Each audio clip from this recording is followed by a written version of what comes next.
personas que están y estuvieron relacionadas con el sistema penal de adultos y posterior acompañamiento de las personas cuando ya obtienen su libertad.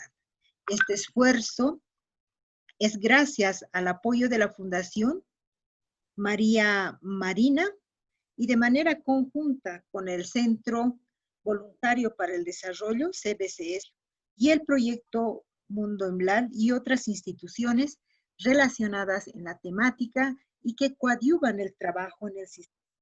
Es así que nuestra representante del Centro Voluntario para el Desarrollo, la señora Sara Soldavine, nos dará palabras sobre la importancia del postpenitenciario y las experiencias relacionadas. Adelante, licenciada, la escuchamos, es un placer presentarle para mí. Muy buenas tardes a todas y todos.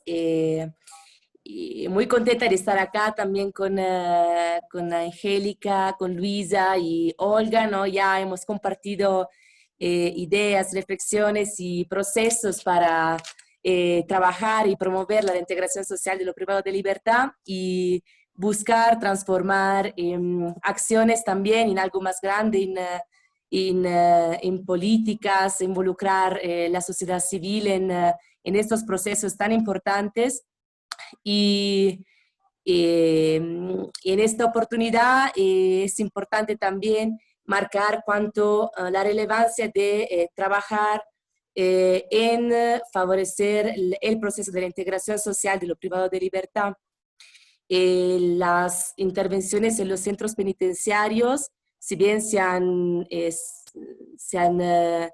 las principales acciones que permiten un progresivo retorno, ¿no?, a la sociedad a través de las capacitaciones, las participaciones a talleres, a momentos de convivencia, a momentos de educación y todas las actividades que se promueven en los centros penitenciarios. Es bien enfocar también acciones que en la etapa final del proceso en privación de libertad de la persona. Entonces, más allá de trabajar dentro de los centros, es necesario también crear herramientas para que las personas puedan, de cualquier forma, ya encontrar algunas nuevas posibilidades, nuevas ofertas y pensar a su futuro próximo, ¿no? Entonces, todos sabemos que el proceso de egreso de un contexto de privación de libertad es una etapa muy difícil, ¿no? Una etapa muy frágil también y compleja, donde la persona se encuentra a pasar de una realidad totalmente estructurada, con algunas reglas, normas y también unas ciertas costumbres que ya se crean adentro de un centro penitenciario, a un contexto de libertad, a retornar a un contexto afuera donde las condiciones sociales, familiares y en general son muy diferentes a lo que encuentro adentro y también muy diferentes a lo que normalmente habían dejado antes de ingresar a los centros. Entonces, en el trabajo que hemos desarrollado, digamos, aquí en la ciudad de La Paz, se empezó a trabajar en el Centro Calauma en el 2014 con un programa dirigido a adolescentes principalmente y también jóvenes con responsabilidad penal, justamente porque se había identificado la necesidad de ellos mismos de tener un apoyo, ¿no? Un apoyo, personas también de referencia en la cual poder encontrar un soporte, un apoyo emocional, en cuanto una persona que le pueda también seguir en su egreso de este contexto. Y por eso hemos desarrollado una experiencia piloto de la duración de 3 años, desde 2014 hasta 2017, para involucrando un cierto número de jóvenes y señoritas y apoyándolos justamente en esta fase. Entonces, ya trabajando desde los 6 meses para su egreso, cumplimiento de la sentencia, y apoyándolos por lo menos hasta los 6 meses desde el egreso, un año, en diferentes áreas, ¿no? Entonces, dependiendo si tenían más necesidad de un apoyo al área de educación, inserción familiar o laborativa, laboral o también psicológica, dependiendo, y ahí hemos visto que sí es fundamental. Y cómo es fundamental que haya un trabajo para que la misma persona pueda crear su propio proyecto de vida y unos objetivos a corto y largo plazo. También es necesario, por el otro lado, que la sociedad también cumpla, ¿no?, su rol, su responsabilidad como parte de este proceso. Entonces, también hemos visto la necesidad de trabajar con la sociedad misma para que se cree un ambiente más acogedor, ¿no? Porque este es un proceso bidireccional, como hemos visto, no es simplemente que una persona sale de un centro penitenciario y ya reempieza su vida, sino que eh, tiene que haber también un ambiente que permita a la persona de desarrollarse, de reintegrarse. Entonces, por eso es realmente, y estamos convencidos de eso, y todo el tiempo estamos compartiendo para buscar nuevas herramientas, nuevos insumos y nuevos materiales para poder incrementar nuestro trabajo para que sea más fuerte y para que sea lo más eficaz posible, ¿no? También a beneficio de las personas que han estado privadas de libertad. Entonces, simplemente así el gusto de pasar la palabra a mis compañeras para que podamos seguir en este webinar.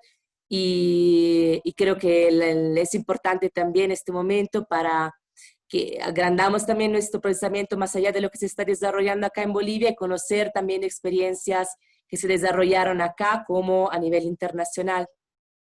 Gracias. Bueno, muchas gracias, licenciada. Pues felicitarla y también desearles mucho éxito y que esta actividad sea la primera y que no sea la última, sino de un empiezo de muchas actividades de intercambio de experiencias. A continuación les explico la metodología del webinar. Tenemos la presencia de 2 invitados, una nacional y también internacional. Cada invitado expondrá sobre el tema en el título del presente webinar, con un tiempo de 25 a 30 minutos y tenemos 30 minutos para las preguntas. En este sentido, por favor, siéntanse en toda la libertad para compartir, preguntar los temas relacionados a lo que va a realizar las exposiciones. El webinar durará, como les indicaba, 1 hora y media. Por tanto, las preguntas las pueden hacer mediante el Face, mediante el chat, ¿no?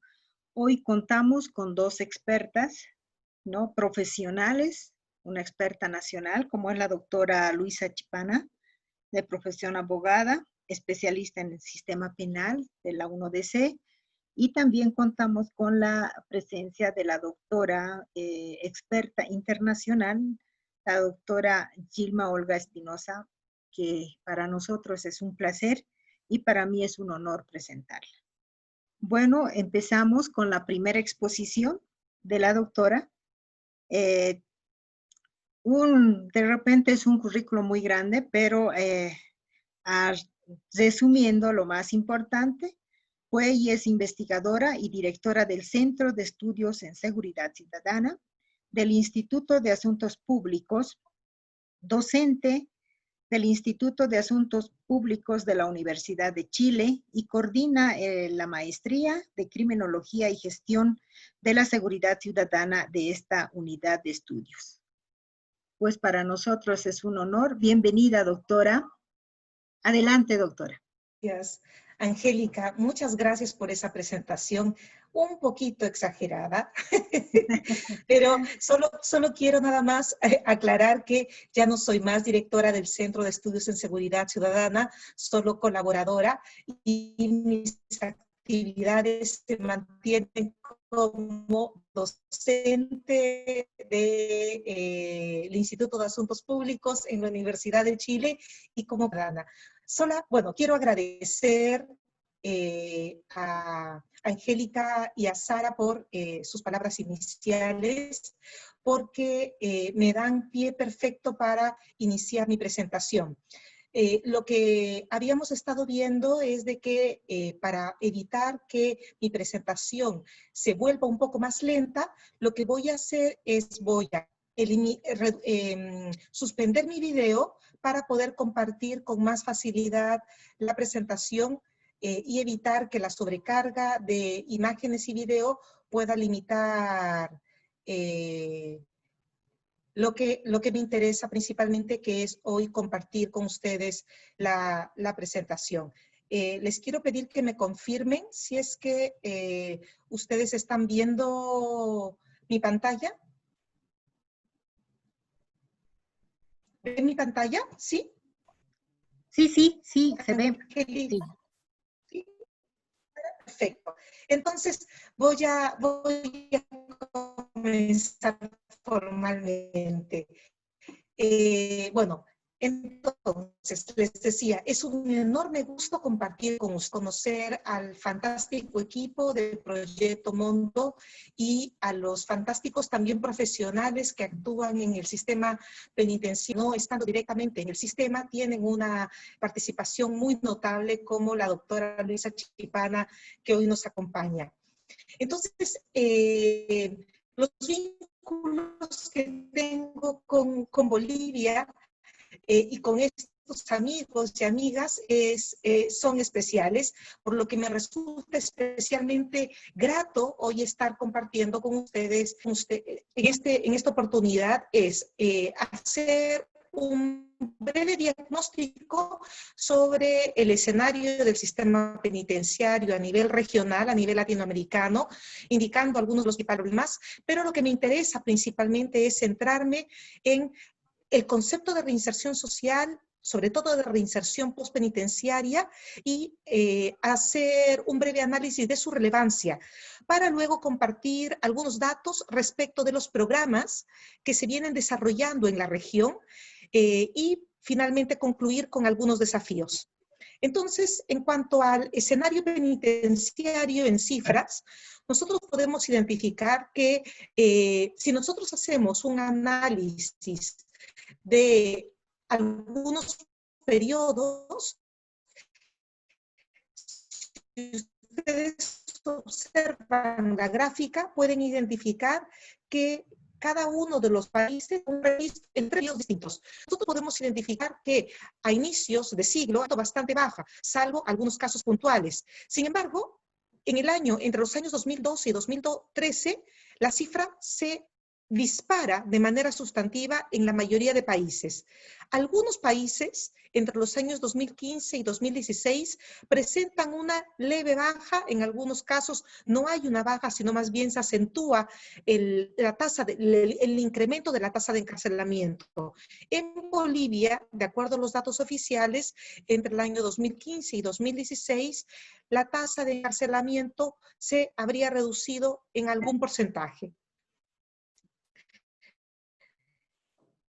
Sin embargo, la tasa de encarcelamiento, que es la barra azul, es necesario compararla con la tasa de ocupación.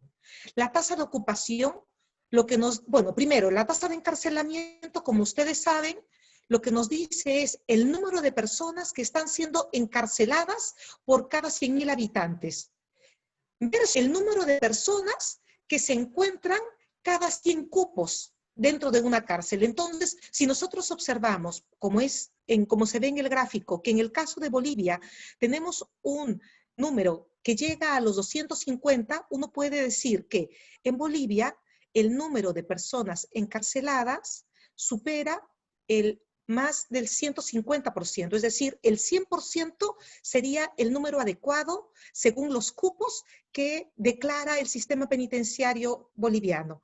Pero al tener una tasa de ocupación de 250, eso significa que tenemos más de 150% de ocupación, es decir, un exceso de más de 150%.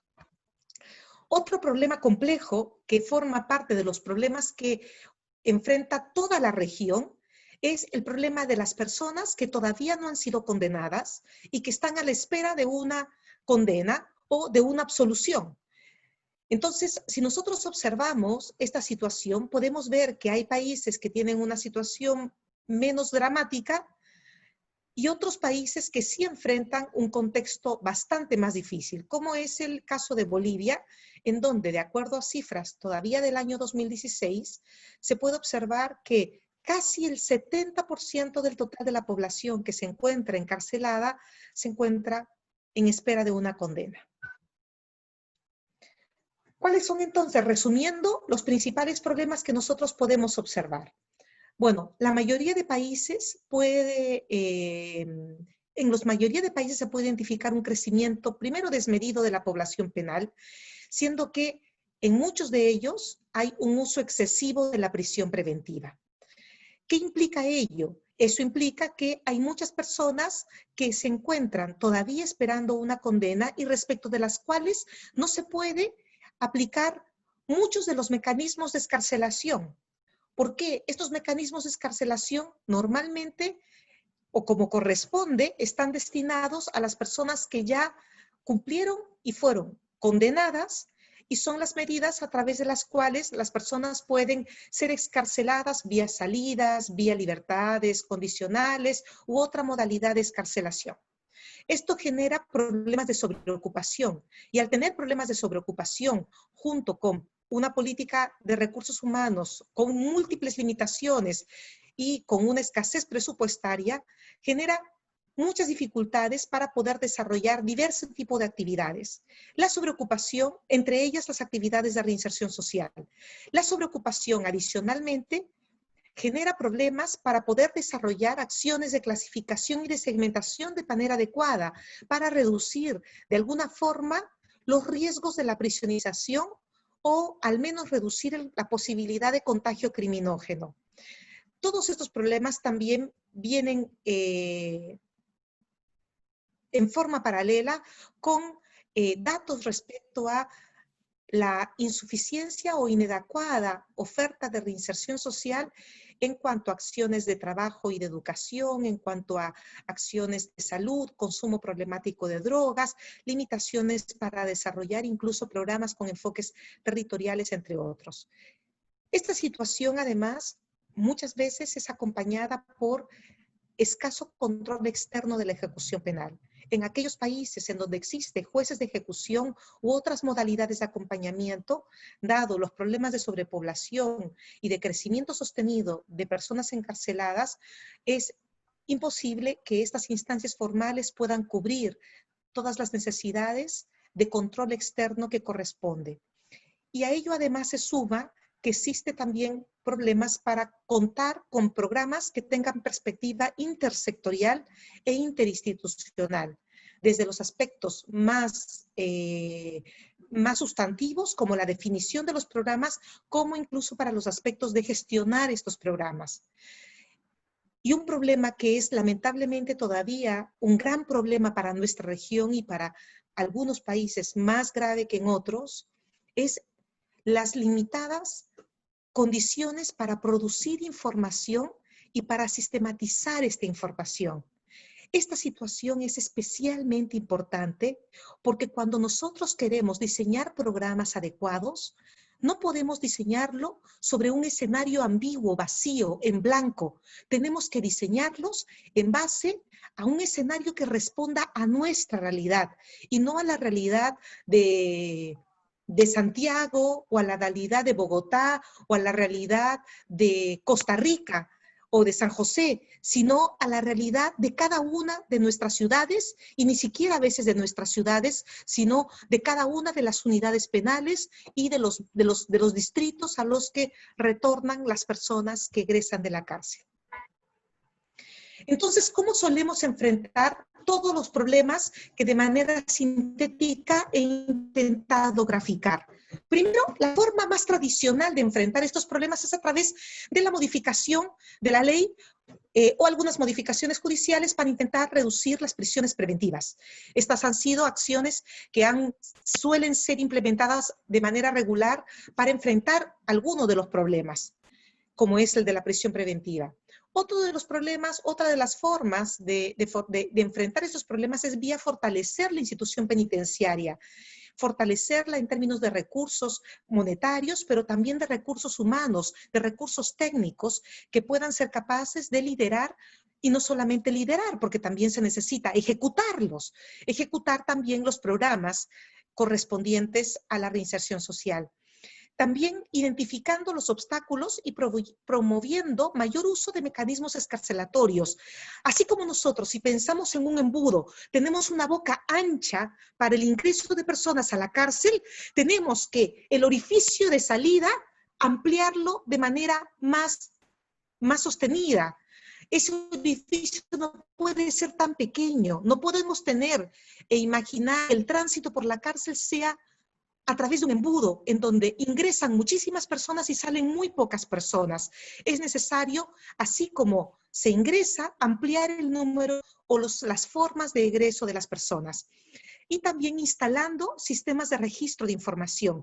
Hay varios países que, a pesar de sus múltiples limitaciones, han hecho una inversión sostenida para poder generar buenos o mejores sistemas de registro de información. Y ahí un ejemplo interesante a seguir es el realizado por El Salvador, en donde se ha generado un sistema de información y un sistema informático que ha permitido resolver algunos de los problemas que enfrenta el sistema de ese país.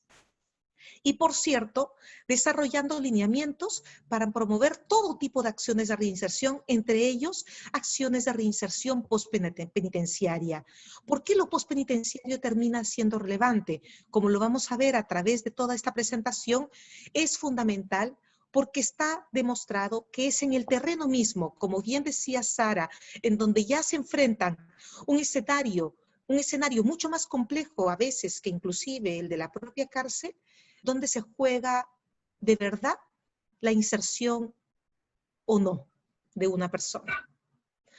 Entonces, ¿qué uno puede observar en términos más generales? En general, se puede identificar que ha habido una preocupación cada vez más sostenida y progresiva por generar modelos de reinserción que estén basados en evidencia, es decir, que se hayan ejecutado, que hayan podido ser evaluados y que hayan entregado algunos resultados que nos permitan identificar si funcionan o no funcionan y si lo hacen, ¿para qué público? ¿Para qué tipo de público? Por otro lado, también existe cada vez más preocupación porque se logren modelos efectivos, programas efectivos de reinserción para que con ellos se reduzca la reincidencia. Y al reducir la reincidencia se pueda garantizar más seguridad para toda la comunidad, más seguridad ciudadana. Hoy se sabe cada vez más que no basta con acciones de prevención ni tampoco con acciones solo de control para poder reducir la delincuencia. Es fundamental combinarlos con acciones de reinserción intracarcelaria, pero también postcarcelaria. Y al mismo tiempo, también es importante la generación de modelos de gestión que incorporen un acompañamiento más minucioso de los resultados vía los nuevos modelos de gestión pública, en donde se incorpora la necesidad de contar con indicadores y otros mecanismos de fiscalización y accountability para verificar cómo se desarrollan los programas y al mismo tiempo que todos los actores involucrados, no solamente del Estado, sino también de la sociedad civil, puedan también verificar cómo las instituciones de gobierno vienen implementando las políticas y programas correspondientes. ¿Qué está pasando en Bolivia? Bueno, esa es una pregunta que probablemente vamos a conversar y ustedes me van a ilustrar con mucho más conocimiento en el espacio de preguntas e intervenciones. Pero es necesario, aunque sea de forma muy rápida, hacer alguna referencia a las intervenciones para la reinserción. Nosotros podíamos hacer un análisis histórico bastante más exhaustivo, pero para no ocupar más tiempo del que corresponde, vamos a limitarnos a algunos hitos que son importantes de compartir. Primero, es necesario identificar que, sobre todo en los últimos tiempos, ha habido un desarrollo muy importante de los modelos de reinserción social, sobre todo en el contexto anglosajón. Y cuando uno habla del contexto anglosajón, puede remitirse de manera acertada a una época que es la época de la década de los 70, en donde se generan distintos estudios para evaluar los programas de reinserción más eficientes, y entre los trabajos que se desarrolla, un equipo en el que estaba incorporado Robert Martinson concluye, después de analizar las evaluaciones de más de 250 intervenciones, que nada funciona en materia de reinserción social. Esta conclusión, que fue devastadora para muchas de las políticas que se venían desarrollando, fue asimilada en los Estados Unidos de manera importante y dio pie inclusive para que se generaran parte de las políticas más represivas que se han desarrollado en el mundo y que han llevado, entre otras cosas, a que los Estados Unidos sea el país con la más alta tasa de encarcelamiento en el mundo. Tiene cerca de 700 presos por cada 100.000 habitantes. Pero lo más interesante y extraño es de que esta tesis de Robert Martinson y equipo no fue cuestionada, sino hasta fines de los 90, cuando un equipo de investigadores, psicólogos canadienses, comienza a revisar los trabajos desarrollados por Martinson y su equipo. Y dentro de esas evaluaciones, por cierto, un porcentaje importante no habían dado los resultados esperados, pero había un porcentaje pequeño de programas que sí habían resultado eficientes, que habían sido productivos. Entonces, lo que hicieron este equipo de psicólogos fue analizar qué características tenían esos programas, cuáles eran las condiciones en las que se habían ejecutado y por qué habían sido positivos. Entonces, en función de esa experiencia, ellos diseñaron un modelo basado en un modelo teórico de riesgo, y que, sustentado en las intervenciones cognitivo-conductuales, apuntan a identificar el riesgo, las necesidades y la capacidad de respuesta o responsividad que tiene cada sujeto para enfrentar dichas necesidades. Entonces, en función de ese modelo de intervención, el de riesgo, necesidad y responsividad, que en algunos países se conoce como el RNR, por sus siglas en inglés sobre todo, se genera una serie de modelos de intervención que incorporan unos instrumentos de diverso tipo. Bueno, digo de diverso tipo porque en Canadá han asumido algún perfil, en Reino Unido otro perfil, y en otros países también han asumido, en fin, los instrumentos pueden cambiar de nombre, pero todos ellos están basados en el riesgo, la necesidad, las necesidades criminógenas y en la capacidad de respuesta de los sujetos. Hoy, este modelo ha ido adaptándose y los principios de riesgo y los principios del modelo en general se han ido adecuando en base sobre todo a las críticas que han ido recibiendo, principalmente por aquellos que trabajan desde un enfoque de género, indicando de que el modelo en términos primarios no contemplaba la perspectiva de género y no adaptaba las necesidades criminógenas y la capacidad de respuesta a el contexto de discriminación general y al contexto de lógica patriarcal en el que se movilizan las sociedades en general.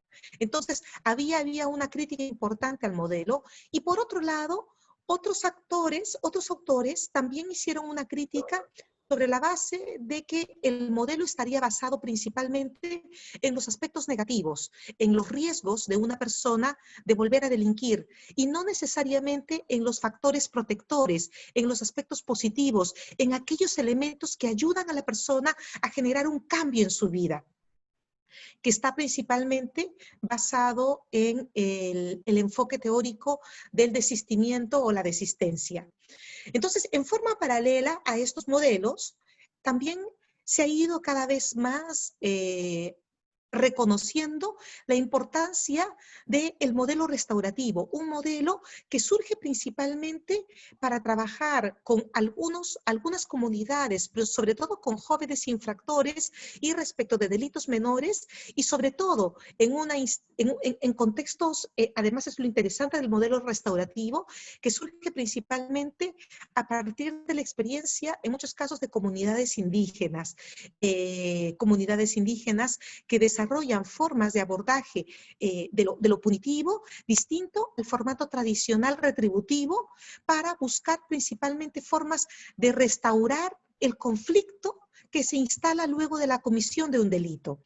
Este modelo restaurativo principalmente ha ido insertándose en los formatos o como un modelo alternativo a mecanismos de control o a mecanismos de punición. Sin embargo, hoy cada vez más existe un desarrollo más elaborado de modelos restaurativos para abordar inclusive la gestión interna de la cárcel. ¿Por qué? Porque una forma tradicional de abordar los conflictos dentro de la cárcel es a través de la violencia.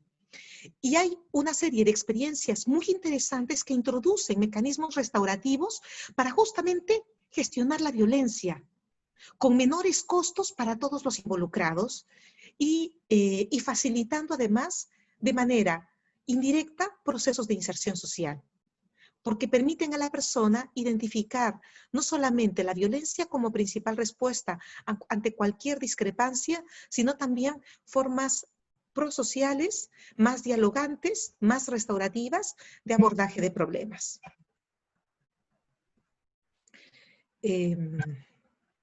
Entonces, solamente para ir concluyendo en torno a los conceptos de reinserción, la reinserción social hace referencia al retorno a la vida en libertad, luego por el paso por la cárcel o por haber obtenido una sanción, ya sea una sanción en libertad, como sucede en algunos países. También es importante hacer referencia a que la reinserción no tiene una relación directa con esta forma de habilitación o rehabilitación, pero en un sentido médico, o a la readaptación en el sentido más tradicional, que es la forma como este concepto, los conceptos han sido utilizados de manera sostenida por una criminología o por un desarrollo más dogmático positivista, en donde se reconoce que el sujeto que está condenado es un inadaptado, un enfermo social o un monstruo, y que necesita ser sanado, curado, adaptado, etc. No, aquí no, la reinserción social mantiene una distancia de ese tipo de conceptos. Y por otro lado también hay que necesariamente reconocer que la reinserción social no constituye necesariamente el polo opuesto de la reincidencia, porque la reincidencia o porque la reinserción es un proceso. Y dentro de ese proceso pueden inclusive sucederse una u otra reincidencia. Pero ya uno puede hablar de un proceso de reinserción cuando la persona disminuye, por ejemplo, o la frecuencia o la gravedad de los delitos que comete. Entonces ya podemos hablar de que esa persona inclusive, a pesar de algunas reincidencias, puede estar en un proceso de reinserción. Entonces, la reinserción sería el proceso de retorno a la vida en libertad tras el paso por la cárcel o por cumplir una sanción, pero también comprende todas las acciones del Estado para facilitar el acceso a derechos y también las acciones del Estado y de la comunidad para intervenir o influenciar en un cambio positivo de conducta. Entonces, ¿cómo podemos comprender dentro de este contexto la reinserción postpenitenciaria? La reinserción postpenitenciaria estaría referida a las acciones del Estado y de otros actores para facilitar la inserción positiva de una persona a su comunidad. Pero, ¿a qué comunidad? ¿En qué momento? ¿Qué tipo de acciones?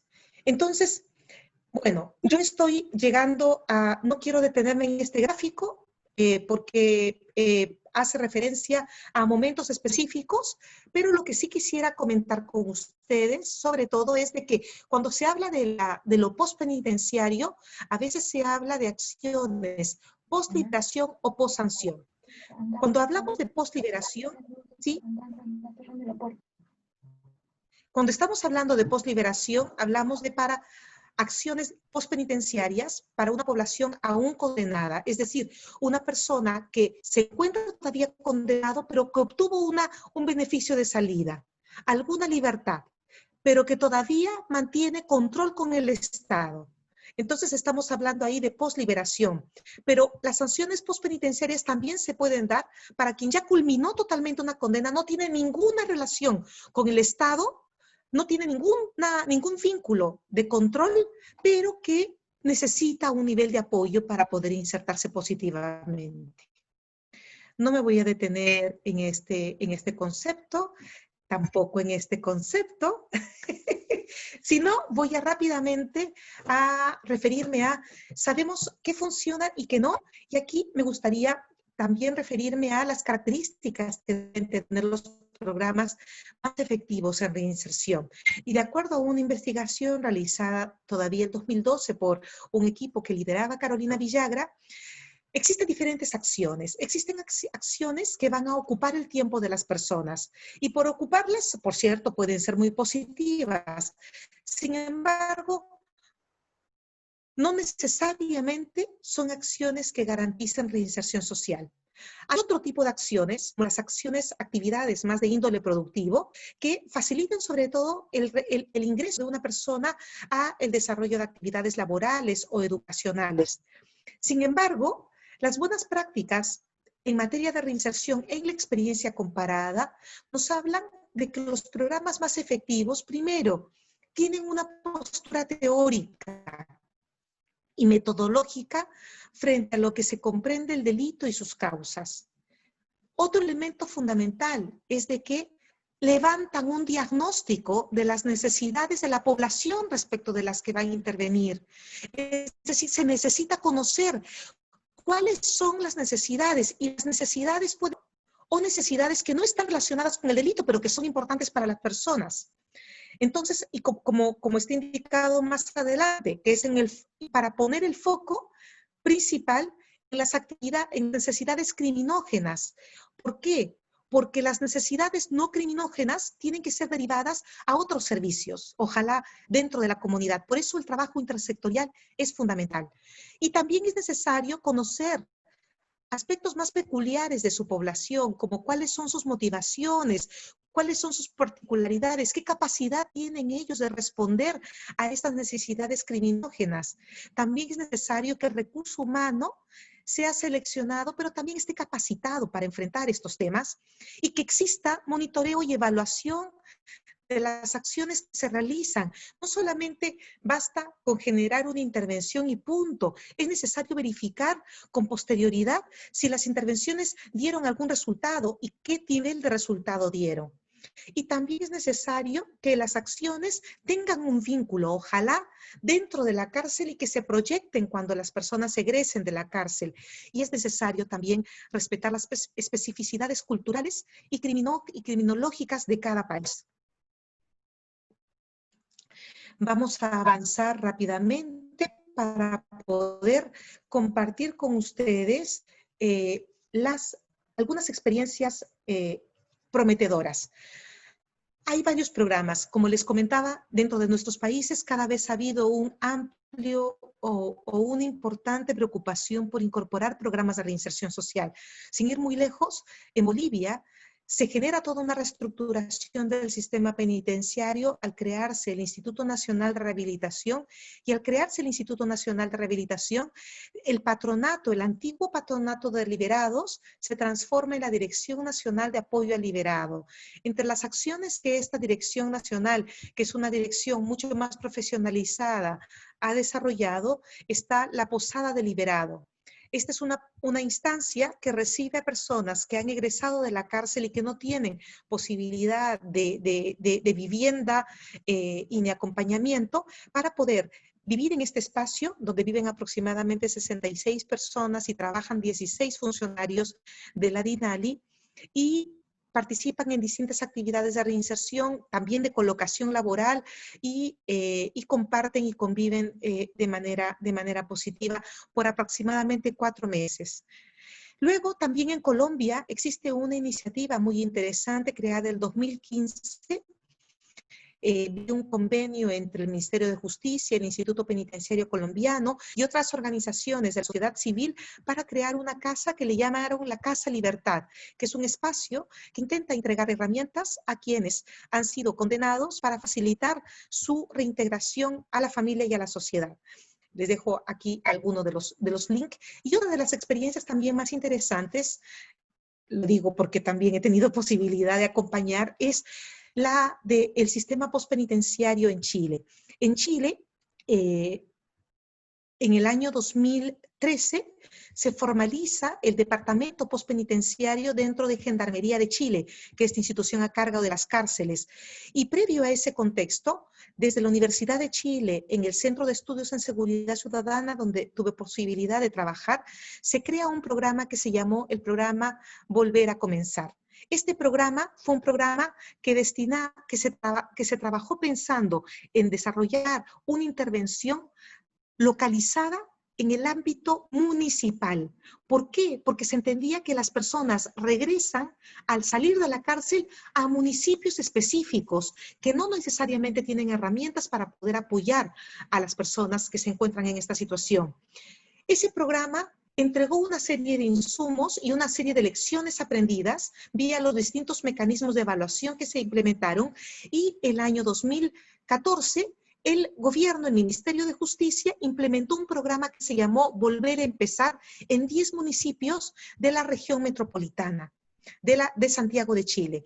Ese programa tuvo como resultados una serie de hallazgos y finalmente generó un manual de procedimientos basado en un modelo de gestión de casos para la reinserción, principalmente reinserción postpenitenciaria. No todas estas experiencias se vienen ejecutando porque lamentablemente después del financiamiento no pudieron obtener todos los programas un financiamiento que se haya extendido hasta el día de hoy. Sin embargo, algunos municipios sí lo mantuvieron. Entonces, concluyendo, es necesario identificar quiénes son los actores que pueden participar en los procesos de reinserción social, pero también quiénes son los usuarios, cuáles son sus características. Es fundamental también integrar perspectiva de género. Hombres y mujeres no tienen las mismas necesidades. Lo que para una persona, el trabajo para un hombre puede ser un factor protector y un factor de reinserción, para la mujer el trabajo precario asociado a sus responsabilidades familiares puede significar más bien un factor de riesgo para volver a reincidir. Así que es necesario poner atención en la perspectiva de género. Es necesario generar redes múltiples, sobre todo en contextos como los nuestros, en donde hay mucha precariedad. También es fundamental que creemos mecanismos de información, aunque estos no sean muy elaborados, que partan por un Excel básico que nos permita mantener información para poder luego analizarla y ojalá evaluarla. Es necesario también tener conocimiento de qué servicios están disponibles en nuestra comunidad y ojalá apuntar a la eliminación de todo tipo de obstáculos que enfrentan las personas que pasan por la experiencia de la cárcel. Muchas gracias. Muchas gracias, doctora, y felicitarla por la brillante exposición en este intercambio de experiencias. Muchas gracias.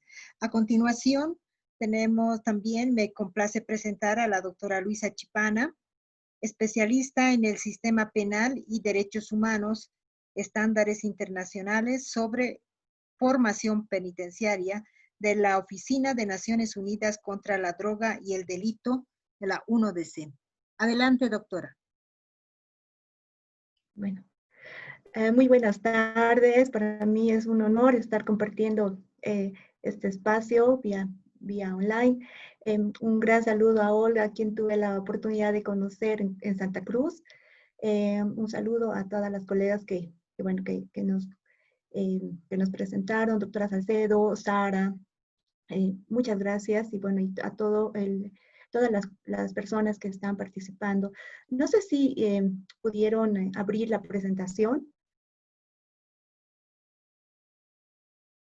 Hola. Licenciada No sé si Sara. pudieron abrir a la presentación o bueno, yo continúo así sin presentación. Sí. Adelante, doctora. Ok. Bueno, entonces, en esta oportunidad quiero compartir con ustedes inicialmente la revisión de estándares internacionales, las reglas Nelson Mandela y las reglas de Bangkok, principalmente. También vamos a revisar algunos datos en Bolivia. Veremos algunas buenas prácticas en el país y finalmente voy a compartir con ustedes la experiencia de la 1DC en la implementación de un proyecto dirigido especialmente para... No sé si me siguen con la presentación, pero estoy en la tercera diapositiva, ¿no? Bueno, algunas consideraciones previas, bueno, después de la brillante exposición de Olga, pues simplemente así algunas puntualizaciones. La rehabilitación se basa en la teoría de que las personas tenemos la capacidad de cambio y por tanto las medidas privativas de libertad deben incluir tratamientos sobre las causas de la comisión del delito para ofrecer la motivación y oportunidad para el cambio. Las normas internacionales consideran la reinserción exitosa de las personas privadas de libertad en la comunidad como un objetivo básico del proceso de justicia penal. La condena en privación de libertad implica haber pagado por el daño infligido. Una pena de prisión implica también un proceso de rehabilitación en que se han invertido recursos por parte del Estado para la reinserción social. Si queremos reducir la reincidencia y fortalecer la seguridad ciudadana, debemos facilitar la incorporación de las personas que estuvieron presas y así garantizar el derecho de ejercer ciudadanía plena, ¿no? Entonces, no olvidemos que la privación de libertad tiene la finalidad de la reinserción social y de la seguridad ciudadana. La siguiente diapositiva. Cito, así simplemente muy rápido, algunos estándares del sistema de Naciones Unidas, ¿no? Inicialmente tenemos el Pacto Internacional de Derechos Civiles y Políticos y en el artículo 10 cita que el régimen penitenciario consistirá en un tratamiento cuya finalidad será la reforma y la readaptación social de los penados, ¿no? Entonces, desde acá ya tenemos un parámetro que está en un instrumento internacional que ha sido ratificado por Bolivia. Es decir, tiene carácter vinculante. También tenemos las reglas de las Naciones Unidas para el tratamiento de los reclusos, las reglas Nelson Mandela, que son considerados el instrumento más importante a nivel internacional en cuanto a la gestión penitenciaria. También tenemos las reglas de las Naciones Unidas para el tratamiento de las reclusas y medidas no privativas de libertad para las mujeres, ¿no? Las reglas de Bangkok.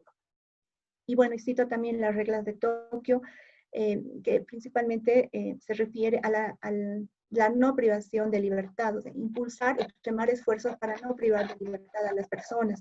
No nos olvidemos que en nuestro país estamos con una detención preventiva del 70%, ¿no? Y seguramente, obviamente, si reduciríamos este número, pues sería más fácil de administrar el tema, la gestión penitenciaria. En la siguiente diapositiva, quiero compartir con ustedes las reglas mínimas de las Naciones Unidas para el tratamiento de los reclusos, las reglas Nelson Mandela. En la siguiente diapositiva,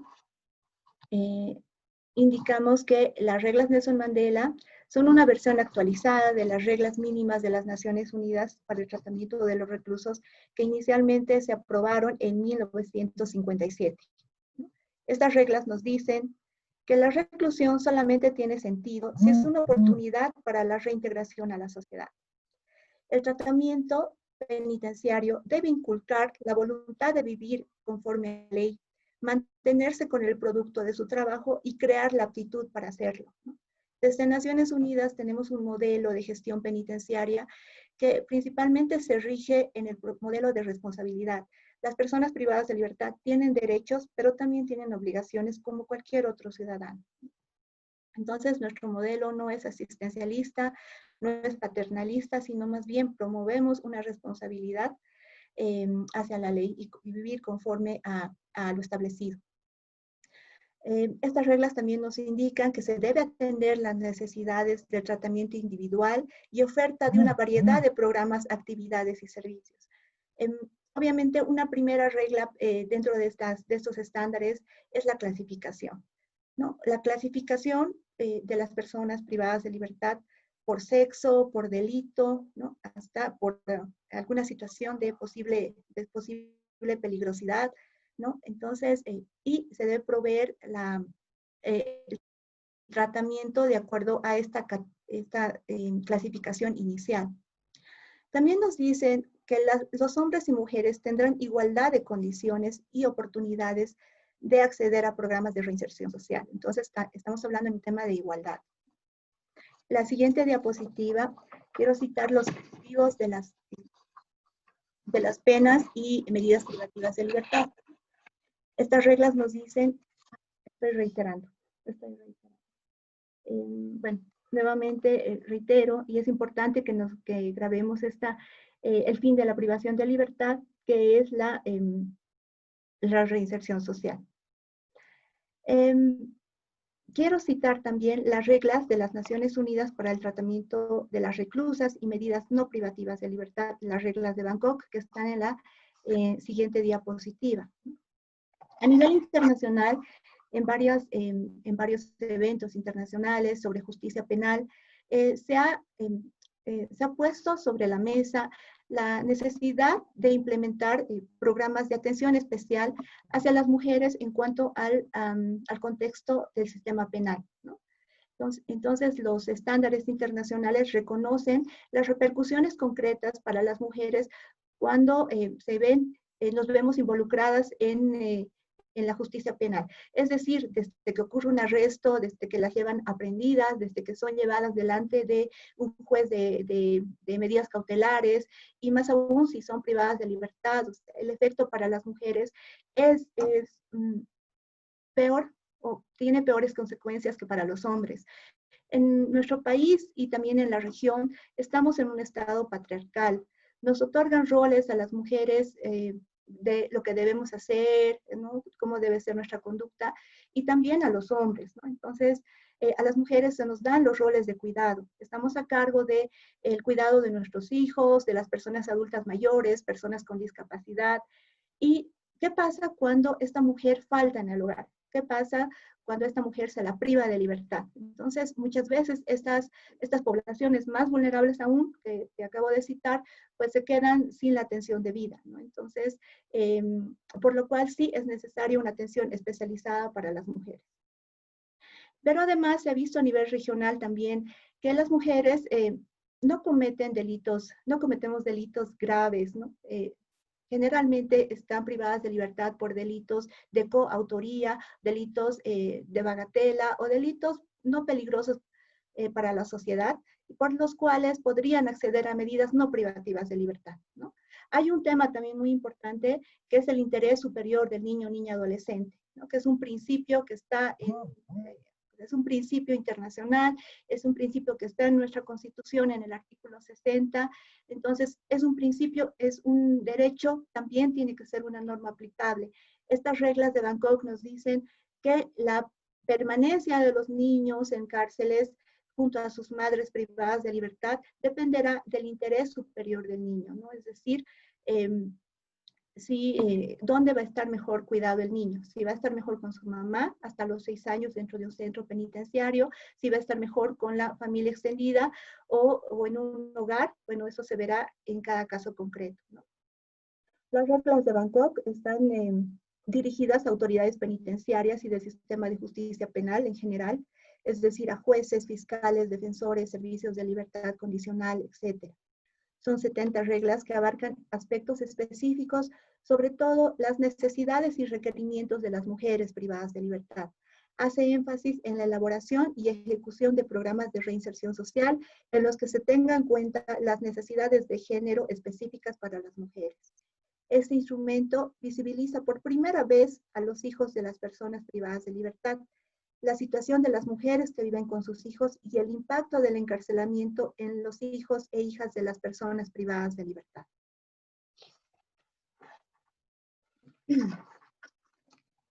Bueno, en la siguiente diapositiva podemos, quiero compartir con ustedes algunos datos, ¿no? Para ver quiénes están privados de libertad en nuestro país. Según datos del INE, el Instituto Nacional de Estadística, un boletín informático número 2 del 2019, pero sí, o sea, estos datos, y no son tan actuales, son los últimos que he encontrado, pero sí nos permite hacer una comparación. Según este boletín informativo de la encuesta continua de empleo, el 54% de los ocupados son hombres y el 46% son mujeres, ¿no?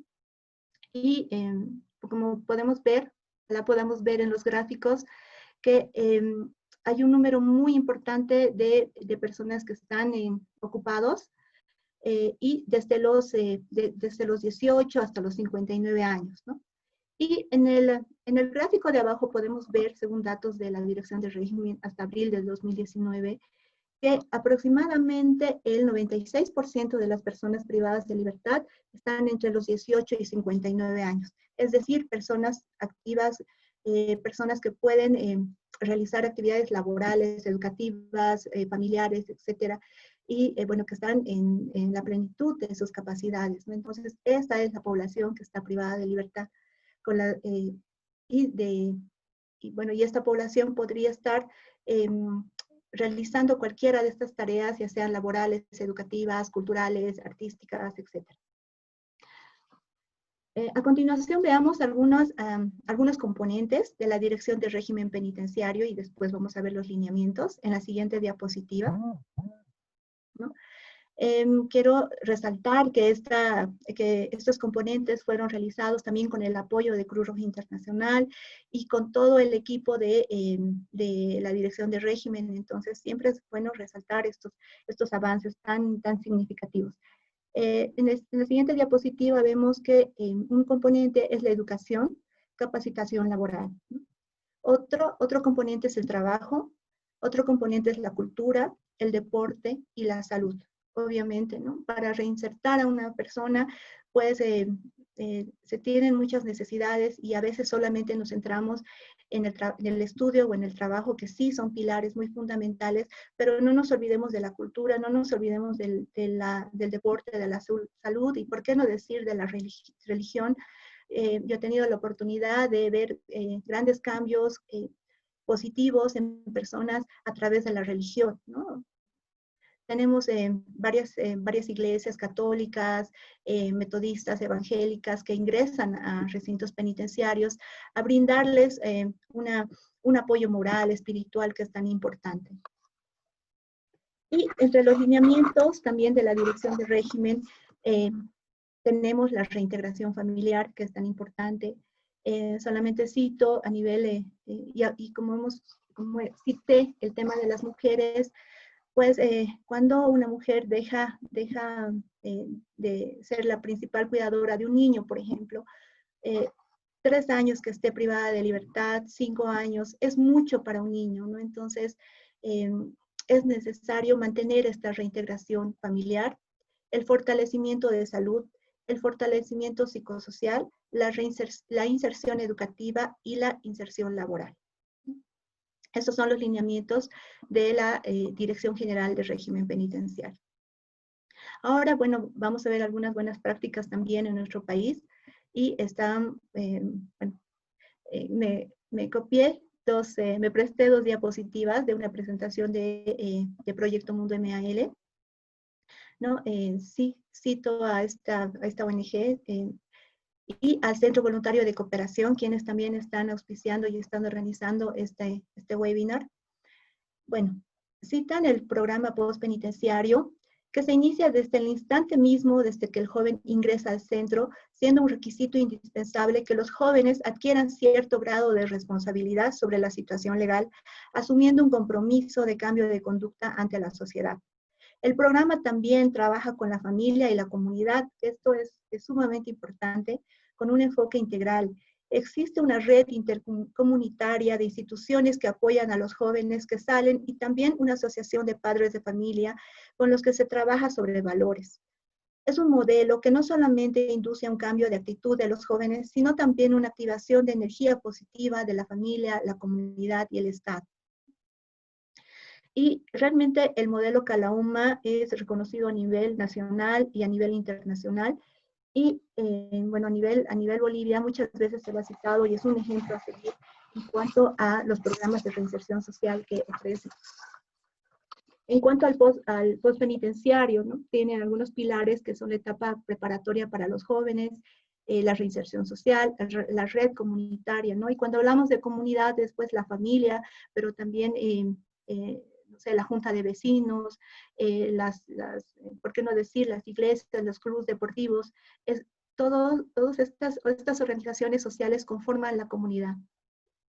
Y lineamiento post penitenciario, ¿no? En los programas de reinserción social que han tenido éxito a nivel internacional, son aquellos que realizan un seguimiento postpenitenciario, ¿no?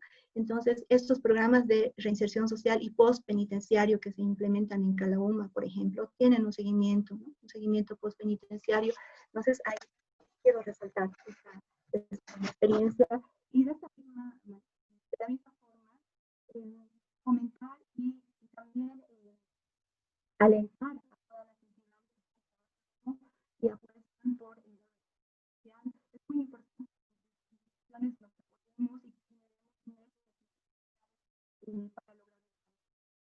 Bueno, a continuación.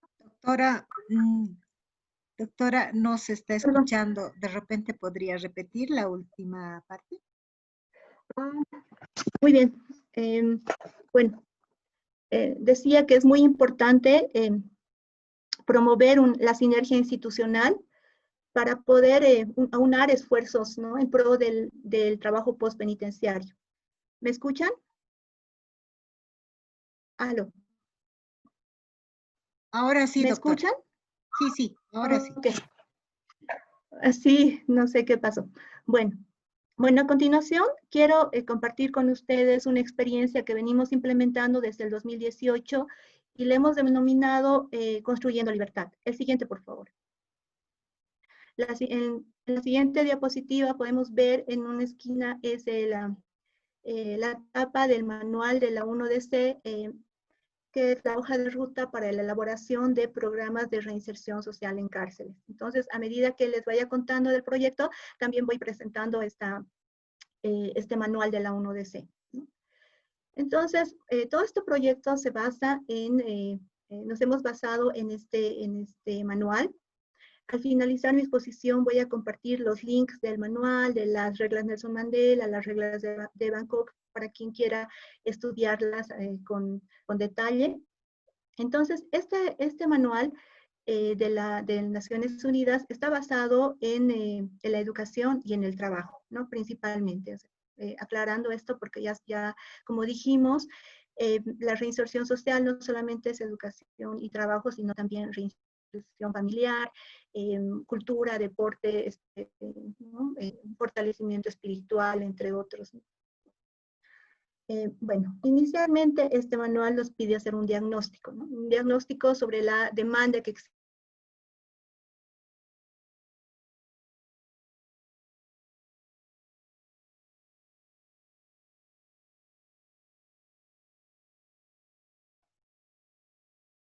Hola, doctorita, otra vez se perdió, por favor. Hola, ¿me escuchan? ¿Me escuchan ahora? Ahora sí, por favor. Qué bien. Entonces, solamente. voy a tratar de apresurarme y hablar más fuerte. Por favor, bueno, gracias. A nivel Bolivia, vimos con datos que el sector de la construcción es el que más había aportado, ¿no? a la economía del país, incluso superando los hidrocarburos y a otras economías, ¿no? A otros negocios. Entonces vimos y elegimos el tema de la construcción. Y además, también vimos que había una oferta laboral constante, ¿no? Una oferta constante y también una demanda laboral constante de mano de obra calificada. Es así que, bueno, elegimos el tema que era la construcción civil.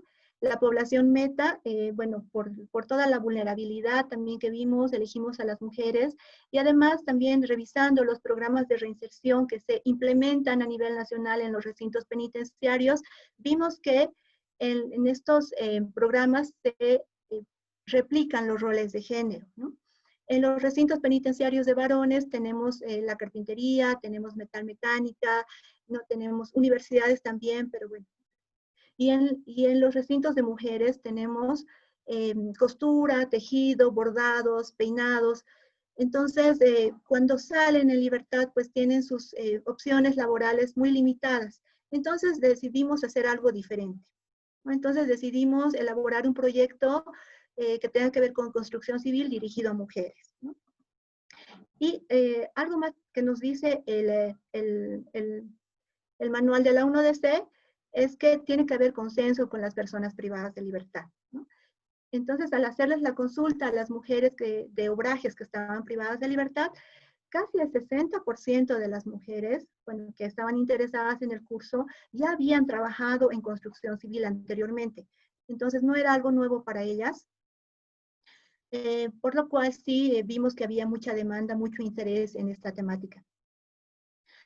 Además que, bueno, el manual también nos pide que haya una coordinación entre Estado, sociedad civil, empresas, para darle una sostenibilidad. Creo que, y varios colegas van a estar de acuerdo, que si bien se consigue un presupuesto para implementar un proyecto, principalmente lo que piden los financiadores es que exista una sostenibilidad. Para que exista una sostenibilidad y una réplica de estas buenas iniciativas, pues es necesario que existan estas alianzas, ¿no? Es así que hemos contratado a una entidad conformada por varios docentes en construcción civil para que realicen las capacitaciones, pero también en el área de autoestima, ¿no? De emprendedurismo, en otras áreas también para fortalecer de manera integral a las mujeres participantes. También hemos coordinado con el Ministerio de Educación y también la Dirección de Régimen Penitenciario, y se ha logrado aprobar una currícula, ¿no?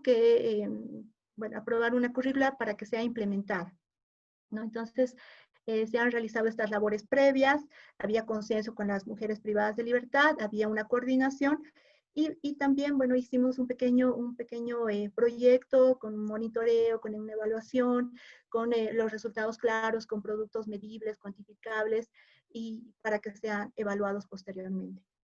En ese sentido, bueno, hemos implementado el proyecto hasta el año pasado. Se han capacitado 50 mujeres en construcción civil, principalmente construcción fina. Sí quisiera citar la anterior diapositiva, porque dentro de este proyecto también realizamos una guía para mujeres privadas de libertad, que ha sido también realizada con la consulta a mujeres privadas de libertad sobre cuáles son sus necesidades, sus requerimientos, cuando salen en libertad, ¿no?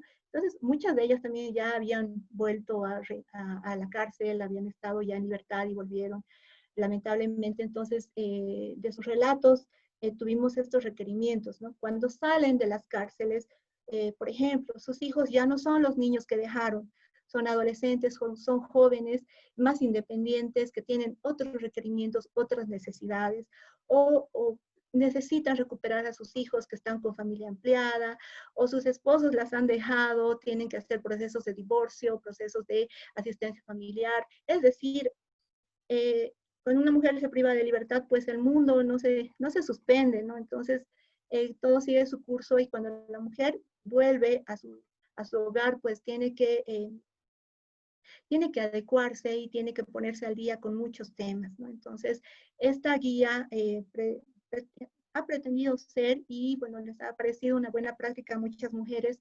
porque con algo tan sencillo que es indicarles, poner las direcciones de algunas instituciones donde puedan ayudarlas, pues ellas se han sentido apoyadas de alguna manera y acompañadas, ¿no? Es interesante conocer algunas experiencias, por ejemplo, de alguna mujer que necesita ir a un centro de atención psicológica, ¿no? Y no sabe que existen los servicios legales integrales en cada zona, donde pueden acudir, donde pueden, por ejemplo, tener un apoyo legal, ¿no? Que principalmente les interesa el apoyo legal, la consulta de sus casos. Entonces, solamente con darles la dirección y darles los horarios, ¿no? Que estén en una pequeña libreta que lo han usado como una agenda, entonces eso les ha servido de mucho. O por ejemplo, tener un lugar donde planificar sus actividades semanales ya las apoya, ¿no? Entonces, esta guía ha servido para esto. La siguiente, por favor. En la siguiente diapositiva podemos ver un área de obrajes que se ha intervenido durante las capacitaciones de construcción civil.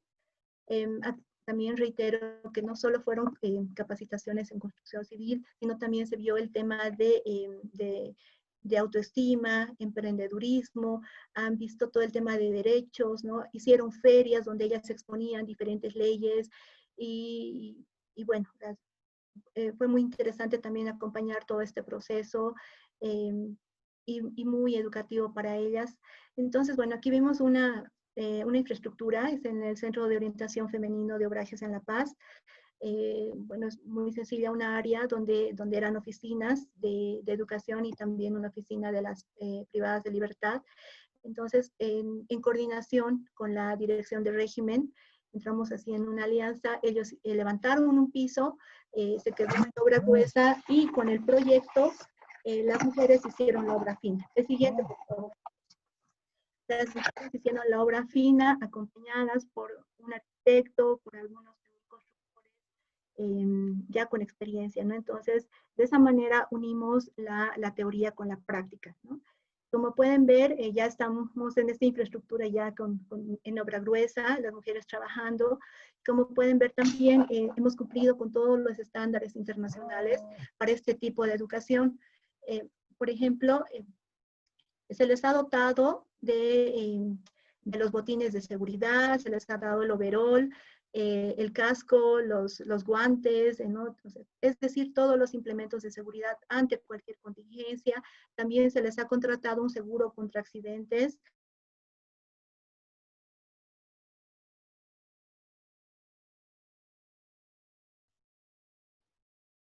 Doctorita, se cortó, por favor.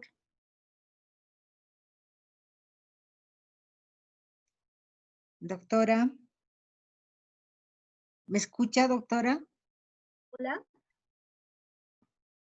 Hola, cortó. ¿Me escuchan? ¿Se cortó ahora, cuánto tiempo? no, solamente desde ese momento, ¿no? Que estaba hablando de la actual diapositiva. Tiene un minuto, doctora. Ya, muy bien, bueno, ya voy a concluir. Entonces, como vemos, sí se cumplieron con todos los estándares de seguridad, les dimos toda la vestimenta, les dimos los insumos de seguridad y les contratamos un seguro contra accidentes, ¿no? En la siguiente diapositiva ya pueden ver la obra concluida y actualmente está funcionando como el centro de sanidad, ¿no? Y bueno, y viene muy bien porque ahora con la emergencia sanitaria que venimos atravesando, pues ya tienen un sector donde poder ser atendidas en diferentes consultorios y también donde puedan ser internadas, ¿no? Un lugar más sano, más amplio también. En la siguiente diapositiva vemos también el trabajo que se hizo en Miraflores, donde las mujeres que fueron capacitadas refaccionaron su cocina. Entonces, de esa manera, este proyecto benefició a toda la población penitenciaria, ¿no?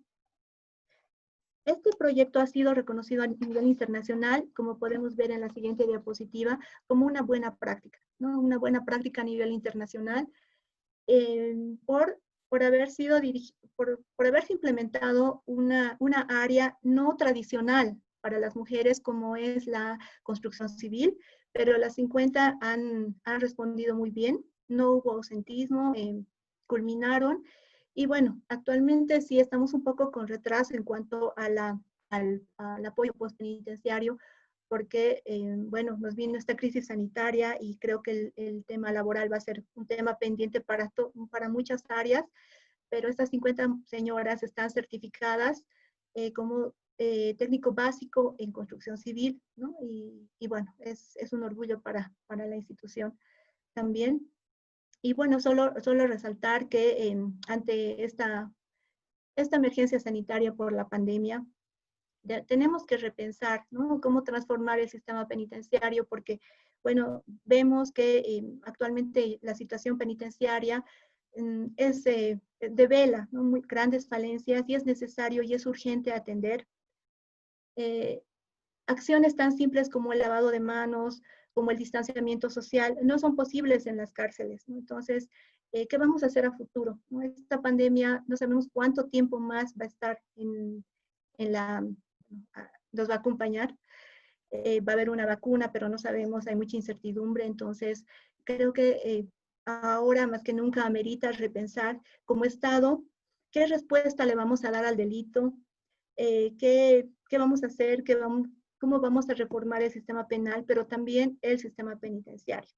Un tema más que sí ameritaría otro evento, otro foro, que cuando hablamos de género, también hablamos de hombres, mujeres, pero también de personas con diferente orientación sexual, quienes tienen sus propios requerimientos, necesidades, problemática, etcétera, y ellos también necesitan un proceso de reinserción social. Entonces, bueno, solamente con esta aclaración, yo agradezco el espacio y, bueno, quedo atenta a las consultas y lamento los retrasos técnicos que hubieron. Gracias.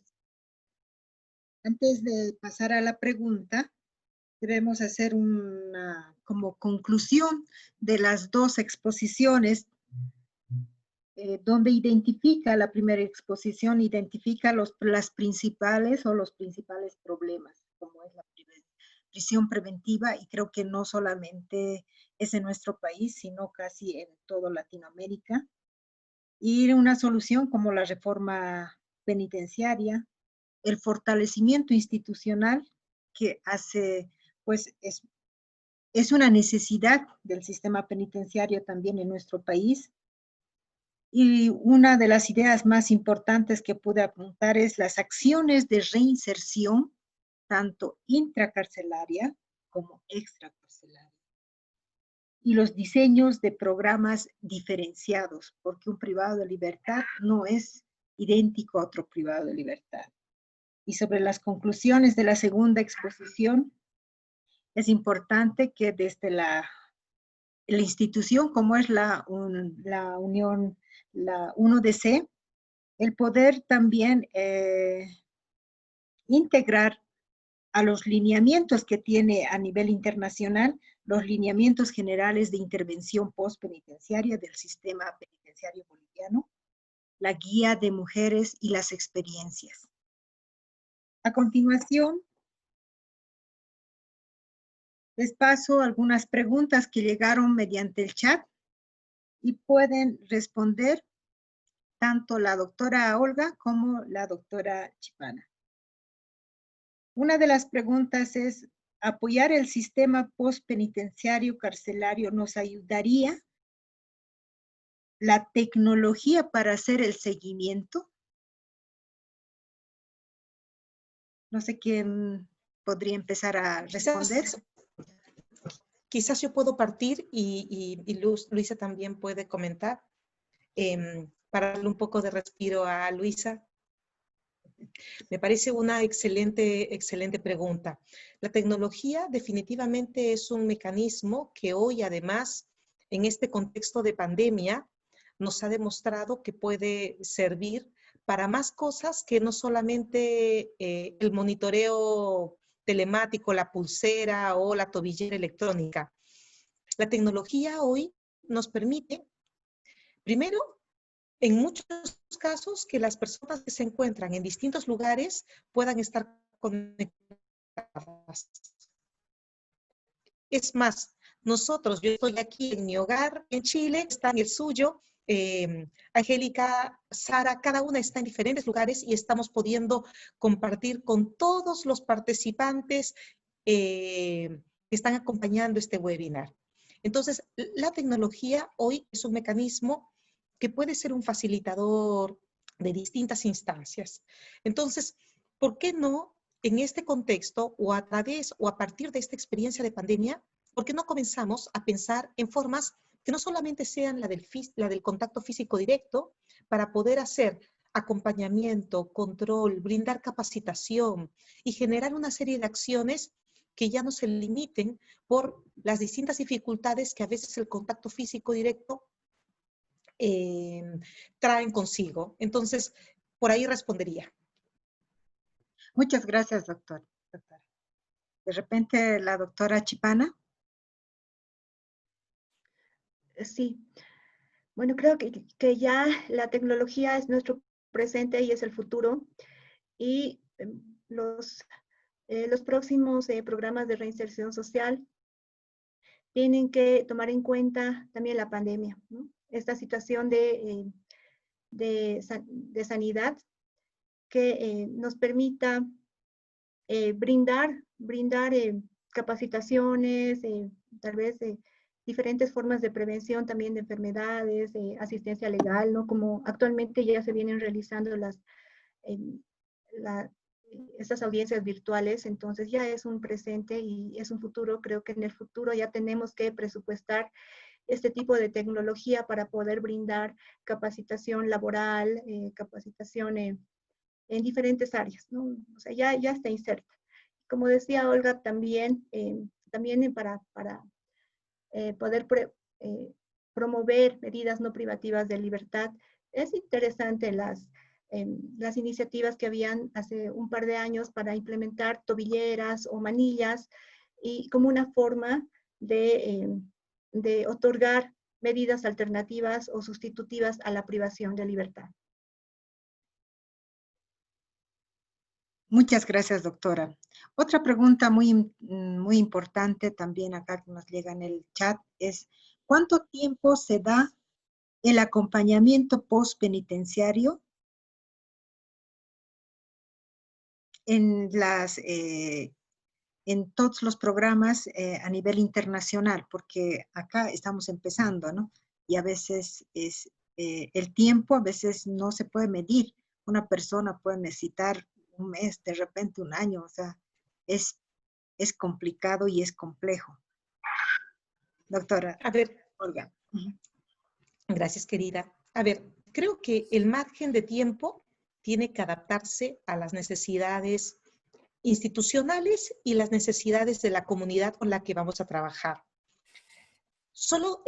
Los márgenes o uno puede identificar que varían entre 6 meses, 4 meses, 6 meses era el programa chileno, 6 meses es el programa uruguayo, y en general ese es más o menos un margen. Sin embargo, es importante que estos, como bien dice Angélica, puedan adaptarse también un poco a las necesidades de los sujetos.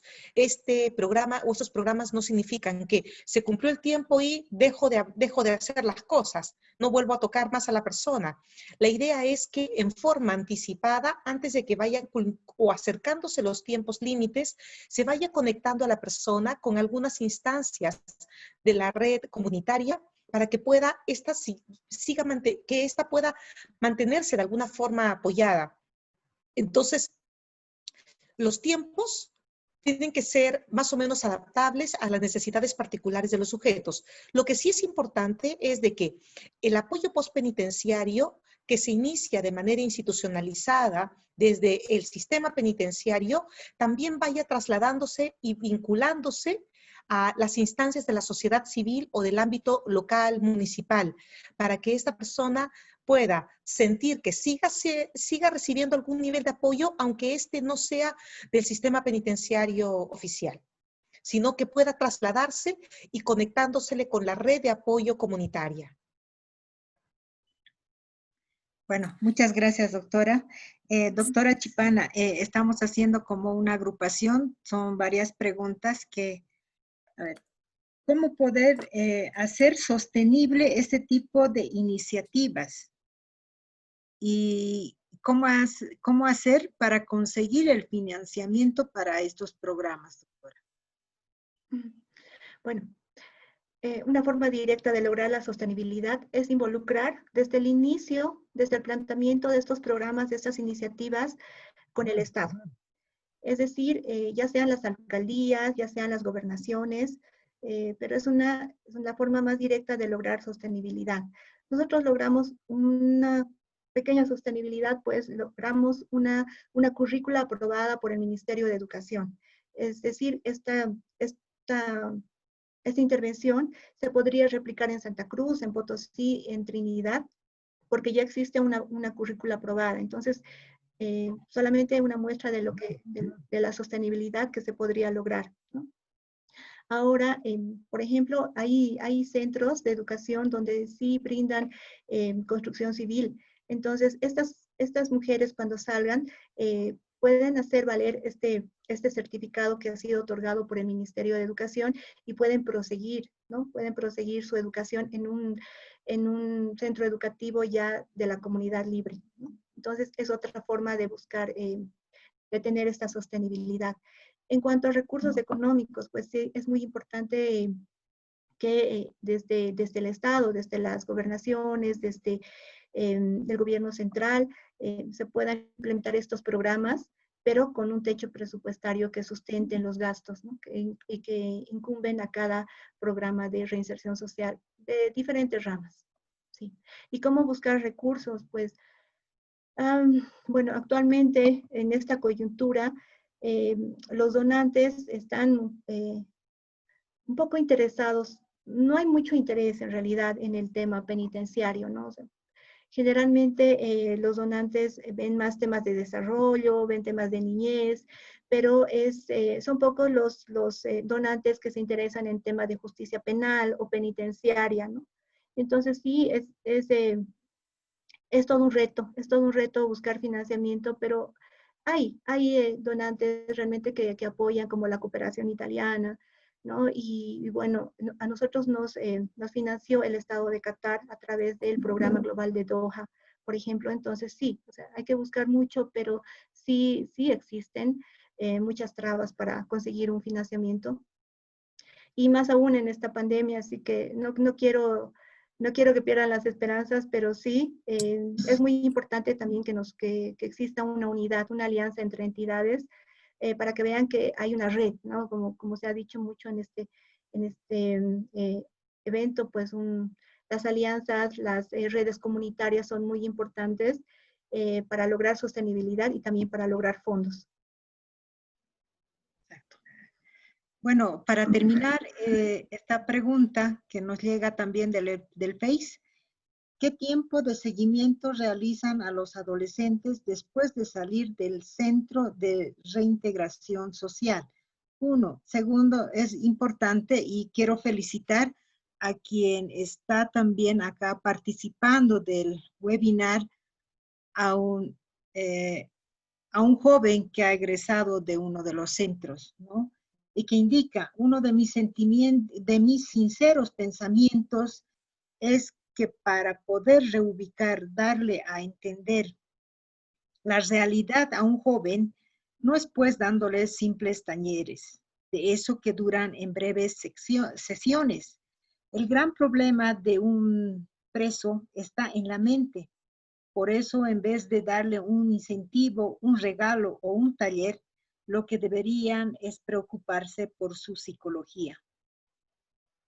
Y bueno, sigue. Sin embargo, uno de los lineamientos, por eso en los lineamientos generales que se trabajó, justamente es importante la psicoterapia, el fortalecimiento psicosocial y también el tratamiento psiquiátrico, velar por la salud tanto física como mental. ¿Qué podríamos responder, doctora Olga y doctora Chipano? La intervención del joven es absolutamente crucial, es muy importante. Uno de los elementos más relevantes, por eso comentábamos, no basta simplemente con introducir actividades de trabajo o educación para garantizar o promover la inserción, porque las personas se comprenden como sujetos con determinado perfil, con determinadas características. Y si ellas se sienten y se creen delincuentes, va a ser difícil que ellas puedan cambiar o va a ser difícil que ellas puedan promover o garantizar su reinserción. Es importante por eso trabajar en los aspectos cognitivos, intentando ayudarles a identificar a encontrar otro tipo de identidades, que no sean solo aquellas relacionadas con el delito que cometieron, sino con el ser un ciudadano activo, un hijo, quizás un padre, quizás un trabajador, quizás un buen estudiante, pero otro tipo de roles y otro tipo de identidades que no solo y exclusivamente concentren en torno a lo que fue su actividad delictiva. Entonces, es fundamental, por eso que los programas de reinserción sean también programas integrales. No puede pensarse que un programa tenga solamente capacitación laboral. Eso está bien, es algo, por cierto, sí, se agradece, pero no es suficiente. No es suficiente porque se necesita abordar el tema de la prisionización, lo que significó el ejercicio de vivir en la cárcel, habituarse a esas reglas, habituarse a rutinas, habituarse a respuestas incluso violentas. Entonces, hay necesidad de transformar o de abordar esa identidad y presentar opciones distintas. Doctora. Sí, bueno, complementando lo que dice Olga, es muy importante la individualización también de la persona, ¿no? A ver, en Bolivia, el primer delito porque las personas están privadas de libertad son delitos de robo agravado. Entonces, bueno, aquí el postpenitenciario sí podría ser a través de una fuente laboral, ¿no? Generar nuevas fuentes laborales, nuevas oportunidades. El segundo delito por el que están privados de libertad, pues son delitos tal vez por tráfico de sustancias controladas, temas de políticas punitivas del control de drogas en Bolivia. Entonces, nuevamente vemos que son falta de alternativas laborales, ¿no? Porque si vemos quiénes están privados de libertad, pues son los denominados mulas, ¿no? Los eslabones más débiles de la cadena del narcotráfico. Entonces, vemos que son temas también de búsqueda de alternativas económicas, ¿no? En el tercer, bueno, así bajando los niveles de cuáles han sido las causas por las cuales están privadas de libertad las personas en Bolivia, pues vemos que son también delitos sexuales, ¿no? De naturaleza sexual. Entonces, tenemos que pensar qué está pasando. Creo que para cada uno de estos tipos de delitos tiene que haber un tratamiento individual, diferenciado, y claro, no se podría dar temporalidad exacta para cada caso, sino a cada caso individual, y eso es muy importante. Algo muy, muy esencial para los jóvenes es sentirse acompañados, ¿no? Sentirse tal vez queridos, respetados, acompañados en su proceso de crecimiento y de consolidación de valores, ¿no? También de principios, ¿no? Y también para que vean, para que elijan qué rumbo laboral, educativo quieren tomar en su vida, ¿no? Es muy importante este acompañamiento. Gracias. Perfecto, muchas gracias. Y creo que están llegando muchísimas preguntas. Cerraremos la última intervención con esta pregunta, por favor, que llega del Face. ¿En qué o cuáles necesidades criminógenas debemos priorizar en las mujeres desde la experiencia tanto internacional como nacional? Yo quisiera aquí rescatar una de las últimas frases de Luisa, porque es necesario que pensemos que la reinserción tiene que adaptarse a las necesidades individuales de las personas. Nosotros en términos gruesos podemos identificar que las necesidades criminógenas están principalmente asociadas, por ejemplo, a la cognición delictiva o a veces al entorno familiar o al entorno de pares delictivos o al consumo problemático de drogas. En el caso de las mujeres, hay otros elementos que deben ser repensados, porque como comentaba, a veces la actividad laboral puede ser un factor criminógeno más que un factor protector, como por ejemplo cuando este está asociado a demandas familiares, no puede cubrir ni por el sueldo que recibe, ni por los horarios que tiene que cumplir. Un elemento que también es recurrente dentro de las necesidades criminógenas de las mujeres es el tema de la pareja. en muchos casos es una pareja la que, ya sea porque la lleva y la aproxima a una actividad delictiva, o porque esta persona desarrolla actividad delictiva dentro del mismo espacio donde convive con su familia, termina generando una situación y un contexto de riesgo.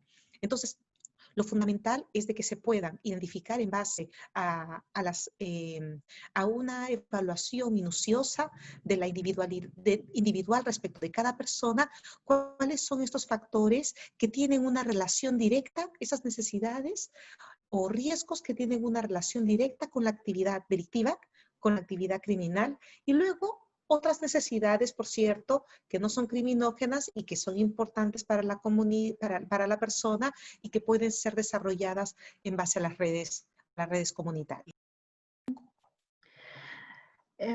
Bueno, en el tema de mujeres, hay estudios, ¿no?, que citan que una gran cantidad de las mujeres que están privadas de libertad antes fueron víctimas de violencia sexual, víctimas de diferentes tipos de violencia, ¿no? Bajo nivel educativo, no tenían un trabajo formal. También quiero citar que casi el 40% de las mujeres que están privadas de libertad están por delitos relacionados a sustancias controladas y en los eslabones más bajos, ¿no? Entonces, vemos que la mayoría de las mujeres están en cárceles como en grado de coautoría, ¿no?, en grado de complicidad, o por delitos de bagatela. Son muy pocas las mujeres que han cometido, digamos, o asesinato o crímenes, los peores crímenes que conocemos, ¿no? Son muy pocas. Entonces, sí hay que hacer un estudio exhaustivo de los casos de las mujeres y, bueno, abordarlos, pero el perfil de las mujeres no privadas de libertad no es peligroso por lo general. Perfecto. Pues no me queda más agradecer a todos los participantes del webinar, a todos los que nos siguen por el Face, y también agradecer inmensamente la participación de la doctora Gilma Olga Espinosa y la participación de la doctora Luisa Chipana de la UNODC. Especialmente el agradecimiento a la licenciada Sara Soldavín del CBCS y al proyecto Mundo Emblar y el auspicio de la Fundación María Marina. Muchas gracias y hasta pronto. Muchísimas gracias.